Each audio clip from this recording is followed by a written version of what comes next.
O produto interno bruto do terceiro trimestre cresceu 0,1%, de acordo com o levantamento divulgado hoje pelo IBGE. Crescimento abaixo do esperado pelo mercado, mas considerado positivo por ser o terceiro consecutivo. No acumulado do ano até o mês de setembro, o PIB cresceu 0,6% em relação ao mesmo período do ano passado. Este comportamento do PIB é um dos nossos assuntos da conversa de toda a sexta-feira com o Diese. E quem está aqui hoje para conversar com a gente sobre os principais pontos da economia é o José Silvestre, que é coordenador de relações sindicais do Diese. Silvestre, bem-vindo aqui ao seu jornal nessa sexta-feira, falando de economia. Ok, obrigado. A gente... Seja bem-vindo. É um dado positivo para a economia, essa pesquisa alta do PIB? Como é que você avalia isso? É positivo, né? 0,1 é diferente de menos 2. Já é alguma coisa.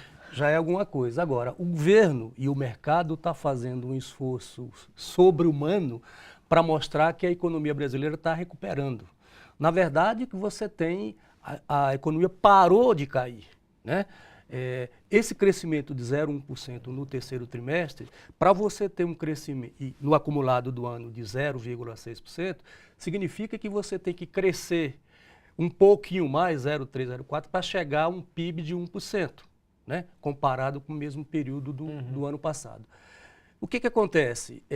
Você teve, o que permitiu esse crescimento próximo de zero nesse período?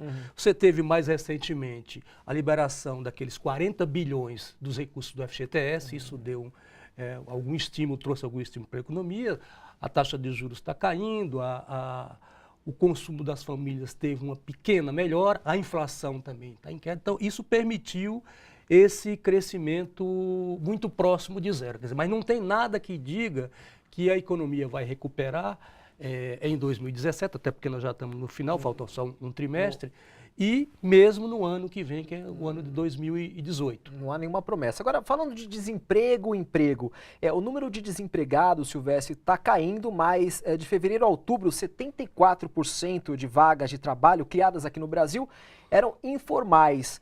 Você acha que essa é uma tendência que deve se manter no próximo ano e nos próximos anos? Sim, ainda mais que você tem a reforma trabalhista, né, que acabou de ser votada, que acabou de entrar em vigor. O que acontece? Esses dados que o IBGE apresenta de desemprego, embora a taxa de desemprego tenha tido uma pequena queda, é interessante olhar para quê? Para o dado da geração de postos de trabalho, aqueles 2,3 milhões que o IBGE acabou de anunciar, como você mesmo mencionou, 75% são trabalhadores informais, né? Ou seja, são trabalhadores autônomos, trabalhadores por conta própria. Tem assalariado? Tem, mas tem assalariado sem carteira, sem proteção de convenção coletiva, sem proteção previdenciária e assim por diante. E o que se gerou de postos de trabalho formais no setor privado foi cerca de 33 mil postos de trabalho, né? Os outros 500, cerca de 510 mil, foram trabalhadores do setor público, que provavelmente é em razão das mudanças nas administrações públicas a partir do começo de 2017.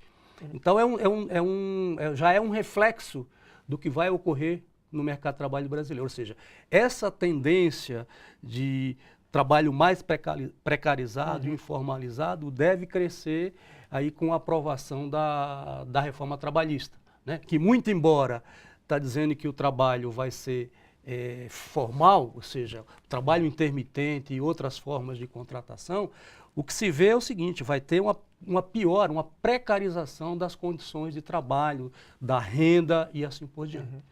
O presidente da Câmara, o Rodrigo Maia, adiou a votação da reforma da Previdência e o governo sentiu que não tinha votos necessários, nesse caso, para aprovar essa iniciativa. Qual foi o papel da mobilização dos trabalhadores, Silvestre, na sua opinião, e do movimento sindical neste recuo aí da Câmara dos Deputados? Eu acho que o movimento sindical e o movimento social tiveram papéis importantes agora, mas mais ainda lá no primeiro semestre, quando conseguiu fazer com que o governo recuasse do projeto original e fizesse ajustes que ficaram menos ruins do que o projeto original. Agora o governo sinalizou com mexidas, né? Mas o que acontece? O que o governo está percebendo, e o próprio Rodrigo Maia, presidente da Câmara dos Deputados, está dizendo que o governo não tem a base aliada não tem voto suficiente, ou seja, os 308 votos para votar a reforma. Então, acho que aí também tem um papel, quer dizer, das mobilizações do movimento sindical, do movimento social, inclusive as centrais sindicais, né, o movimento sindical suspendeu a paralisação marcada para dia 5, porque o governo recuou e tirou, né, estava previsto para votar no dia 6, tirou da pauta de votação, porque provavelmente o governo não está querendo correr o risco de colocar em plenário e não conseguir ter os 308 votos suficientes para aprovar a reforma. Silvestre, obrigado por ter vindo aqui. Sexta-feira a gente retoma esse papo sobre economia. Ok, obrigado. Obrigado.